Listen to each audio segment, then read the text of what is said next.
Uniform code होती है, एक जो है ड्रेस कोड होती है।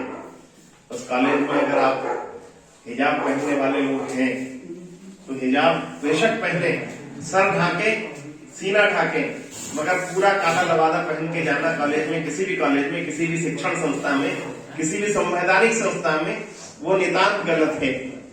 इसका मैं समर्थन नहीं करता हूँ, इसका मैं विरोध करता हूँ। मगर एक लड़की अकेली है, स्कूटी खड़ी करके कॉलेज के अंदर जाना चाह रही है, उसको एकदम से 200, 300, 400, 1000 लड़के घेर के वहां पे जय श्री राम के नारे लगाने लगे, उसको घेर लें, उसको निहत्था कर दें। साहब, इससे ज्यादा शर्मनाक और कुछ हो नहीं सकता। ये हमारी संस्कृति नहीं है, ये हमारा सनातन संस्कृति तो कतई नहीं है। क्योंकि हम सनातन संस्कृति में हमने कहा सर्वे भवन्तु सुखिनः सर्वे सन्तु निरामया सर्वे भद्राणि पश्यन्तु मा कश्चित् दुःखभाग् भवेत्। जब हम इस मंत्र को मानते हैं तो जरा सा कल्पना करके देखिए साहब कि उस बच्ची के दिल में उस समय क्या गुजर रही होगी जब 1000 लड़के उसको खेत में जय श्री राम के नारे लगा रहे थे। क्या हमारी यही संस्कृति है? हम क्या हिंदुस्तान को क्या बनाना चाहते हैं? तब कहीं पे अदम गोल्ड जी ने लिखा, हिंदू या मुस्लिम के एहसासात को मत छेड़िए। हिंदू भाई साहब थोड़ी देर, हिंदू या मुस्लिम के एहसासात को मत छेड़िए, अपनी कुर्सी के लिए जज्बात को मत छेड़िए, अपनी कुर्सी के लिए जज्बात को मत छेड़िए। और जिनके सह पे जो लोग बिल्कुल खामोश है, सत्ता के शिखर पे होते हुए इन सब चीजों पे खामोश हैं और इसको बढ़ावा दे रहे हैं, उनके लिए कहीं ना कहीं आज से 50 साल पहले अदम जी ने कह दिया था, है कहाँ हिटलर, हलाकू, जार या चंगेज खां, जिन्होंने भी ऐसा किया, है कहाँ हिटलर, हलाकू, जार या चंगेज खां, मिट गए सब कौम की औकात को मत छेड़िए, मिट गए सब कौम की औकात को मत छेड़िए। तब मैं बधाई देना चाहता हूँ कि बहुत अच्छा सा संदेश यहाँ से देके गए हैं। एक बार तालियां बजा दीजिए। अमित भाई कहीं किसी काम से चले गए हैं। महेंद्र पांडे जी का फोन आ गया था, रात को 10 बजे फोन आना बड़ा शंका करता है भाई साहब। 10 बजे 2 ही लोगों के फोन आते हैं, या तो जुगाड़ का या तो उधार का। तो जुगाड़ वाला तो मामला दिखता नहीं है, उधार का हो सकता है, तो कहते ना भाई साहब चुनाव बाद दे देंगे। एक बार ताली बजा दीजिए। आइए अब हम जिन्होंने माँ सरस्वती की वंदना की थी, रुचि वाजपेयी जी को आवाज देना चाहते हैं। बहुत अच्छी श्रृंगार की कवित्री हैं। अमित जी आ रहे हैं, कोई बात नहीं, वो आवाज पहुंचेगी, आ जाएंगे, कोई बात नहीं। मैं रुचि वाजपेयी जी को इन पंक्तियों के साथ बुलाना चाहता हूँ। ये श्रृंगार की कवित्री है, प्यार की कवित्री है। अभी मैं देख रहा था जब संजीव श्रृंगार पढ़ रहे थे तो बिल्कुल डूब के आप लोगों ने श्रृंगार सुना था, और अभी फिर से उसी माहौल में आप लोग ढलिएगा। मगर इतना मत डूब जाइएगा कि बिल्कुल तालियां नहीं बजाना भूल जाइएगा। जहां अच्छा लगे वहां ताली जरूर बजाइएगा, क्योंकि अभी इनका अभी 1 साल 1.5 साल करीब हुआ है। आपका आशीर्वाद इनके लिए बहुत जरूरी है, और आशीर्वाद का मतलब ताली होती है, प्यार का मतलब भी ताली होती है, और स्नेह का मतलब भी ताली होती है। और मैं तो भाई साहब हमेशा पांडे जी आशीर्वाद की जगह स्नेह मांगता हूँ। स्नेह का मतलब भी ताली होती है, क्योंकि आशीर्वाद बहुत भारी पड़ता है। वैसे आशीर्वाद इसलिए भारी पड़ता है कि आज से 24 साल पहले हमें ललितपुर जिले में एक बुजुर्ग ने आशीर्वाद दे दिया। भाई साहब शकील साहब, ललितपुर जिले के एक बुजुर्ग ने आशीर्वाद दे दिया, बोले बेटा खूब फलो फूलो, फूलो नहाओ फूतो फलो, और साथ में अपनी कन्या थमा दी। वो आशीर्वाद इतना फलीभूत हुआ भाई साहब, तो छोटे छोटे बच्चे हो गए। तो हम उन्हीं बच्चों को पालने पोसने के लिए आशीर्वाद को ही भोग रहे हैं, इसलिए हम स्नेह मांगते हैं। आइए 4 पंक्तियों के साथ में रुचि वाजपेयी को बुलाना चाहता हूँ, आपके हवाले करना चाहता हूँ। विनोद भावुक हैं, एक उदय के कवि हैं, बहुत अच्छे व्यंगकार हैं, बड़े अच्छे गीतकार हैं। उन्होंने कहीं पे लिखा कि संकेत भले ही होते हो पर संवाद नहीं होता। प्यार क्या है? प्यार की परिभाषा क्या है? सुनिएगा। संकेत भले ही होते हो पर संवाद नहीं होता। ये प्यार समर्पण है, केवल इसमें प्रतिवाद नहीं होता। ये प्यार समर्पण है, केवल इसमें प्रतिवाद नहीं होता। और पढ़ सको अगर तो पढ़ देना नैनों की भाषा नैनों से, पर कहीं किसी भी भाषा में इसका अनुवाद नहीं होता।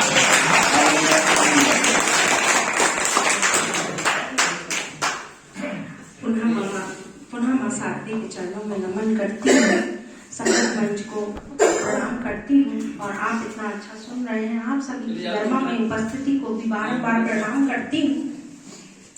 चार पंक्तियों से अपनी बात की शुरुआत करती हूँ और आपसे जुड़ने का प्रयास करती हूँ।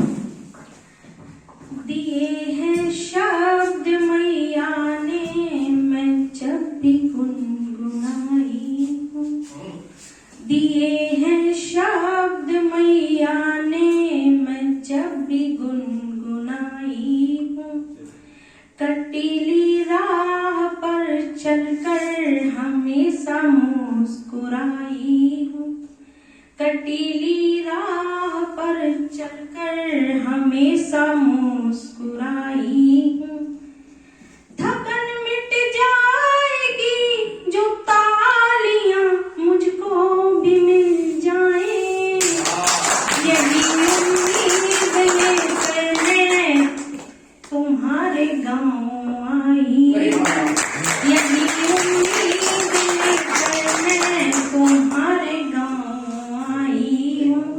और तुम्हारी मुस्कुराहट से मेरा यौवन निखरता है, तुम्हारी मुस्कुराहट से मेरा यौवन निखरता है, तुम्हारा रूठना पल भर भी अब कितना अखरता है, तुम्हारा रूठना पल भर भी अब कितना अखरता है, तुम्हारी राह तकते हो उठी बेचैन ये आंखें, तुम्हें कैसे बताए दिल ये कितना प्यार करता है, तुम्हें कैसे बताए दिल ये कितना प्यार करता है। और चार पंक्तियां आप सभी के समक्ष रखती हूँ। हथेली पर तुम्हारे नाम की मेहंदी लगा बैठी, हथेली पर तुम्हारे नाम की मेहंदी लगा बैठी, तुम्हारी याद आई जब तो मैं खुद को भुला बैठी, तुम्हारी याद आई जब तो मैं खुद को भुला बैठी, नहीं लगता है दिल मेरा कभी जो दूर होते हो, मैं दिल के हाथ ही मजबूर होके खता बैठी, मैं दिल के हाथ ही मजबूर होके खता बैठी। और चार पंक्तियां रखती हूँ। साजन की फैली बाहों के झूले में झूल गई, साजन की फैली बाहों के झूले में झूल गई, बातों से उनकी कानों में मिसरी सी घुल गई, बातों से उनकी कानों में मिसरी सी घुल गई, बाहों में तर के कैद रुचि दिल से लगाती, हाँ दिल से लगाती, उतने में मेरी ये निगोड़ी आँख खुल गई, उतने में मेरी ये निगोड़ी आँख खुल गई। और चार पंक्तियां रखी।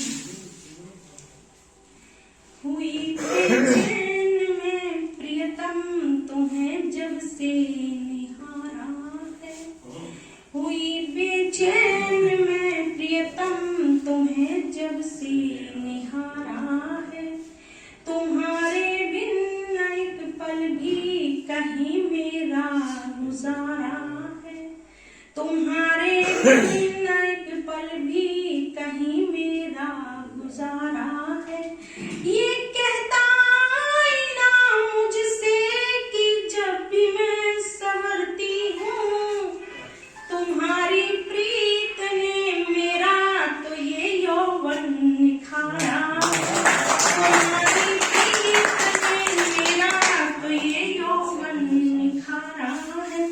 और एक छोटी सी गजल उससे करती हूँ।